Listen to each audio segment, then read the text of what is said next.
Hello বন্ধুরা, তোমরা সবাই কেমন আছো? আমি আবারও নিয়ে চলে এসেছি তোমাদের জন্য আরো একজন নতুন মানুষের নতুন গল্প।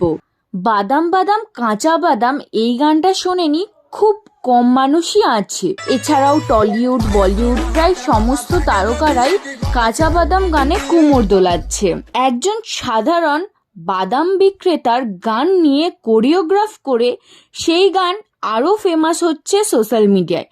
তার সঙ্গে সঙ্গে এই বাদাম গানের ভুবন বাদ্যকারও রাতারাতি সোশ্যাল মিডিয়ার স্টার হয়ে গেছে। কিন্তু এই বাদ্যকারের দুঃখের কথা শুনলে আপনাদেরও চোখে জল চলে আসবে। আজ আমাদের এই ভিডিওতে আমরা ভুবন বাদ্যকারের কাঁচা বাদাম থেকে তার পরিবারের লাইফস্টাইলের ব্যাপারে সবকিছু ডিটেলসে জানাবো। ভিডিওটা শুরু করার আগে যদি আপনারা চ্যানেলে নতুন হয়ে থাকেন তাহলে চ্যানেলটি সাবস্ক্রাইব করুন আর ভিডিওতে লাইক করুন, যাতে আমরা আরো ভিডিও করতে আগ্রহী হই।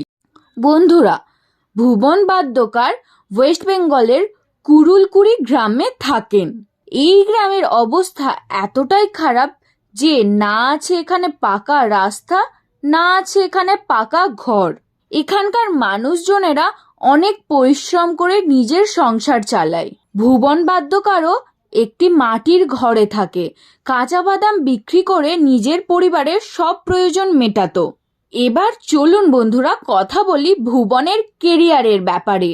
ভুবন অনেক বছর ধরে কাঁচা বাদাম বিক্রি করে গ্রামে গ্রামে গিয়ে তার পরিবার এবং তার পেট চালানোর জন্য অনেক বছর ধরেই বাদাম বিক্রি করে তাদের সংসার চালায়। আর এই বাদাম শুধুমাত্র টাকার পরিবর্তে না, এছাড়াও ভাঙা চুড়ি এবং পুরনো মোবাইলের পরিবর্তেও তিনি বিক্রি করে থাকেন। আর তার সঙ্গে যেই গ্রামে যেত সেখানেই তার নিজের লেখা এই বাদাম বাদাম গানটি করেই সে হাঁকাতো। ইনি গ্রামে গ্রামে ঘুরে একদিনে 3 থেকে 4 কেজি বাদাম বিক্রি করে ফেলে।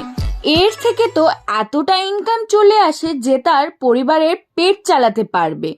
এই কাজ ভুবন 10 বছর ধরে করে আসছে। ভুবনের এই কাঁচা বাদাম গানটি নভেম্বরে 2021-এ ইন্টারনেটে আপলোড করা হয়। আর ভুবন এই জিনিসটা জানতোই না যে তার গান এতটা ভাইরাল হয়ে যাবে।